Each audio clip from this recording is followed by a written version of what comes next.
সাজগোজ আমাদের কমপ্লিট হয়ে গেছে, তোজোকেও লাঞ্চ করিয়ে নিয়েছি। এখন 1:30টা বাজছে। এখন আমরা সবাই মিলে যাচ্ছি হচ্ছে লজে, যেখানে আইবুড়ো ভাতের অনুষ্ঠানটা করা হচ্ছে।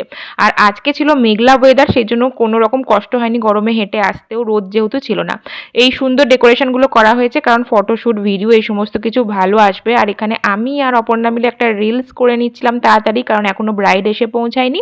এখানে আমার মাসি, মামনি, জেঠিমা সবাই ফটো তুলছিল, আর তা করতে করতেই এখানে যে থালাটায় খাওয়া হবে সেইটা চলে এসেছিল, আর সেটা ভীষণ সুন্দর হয়েছিল, একদম বাঙালিয়ানায় ভর্তি। দেখো কি সুন্দর লাগছে।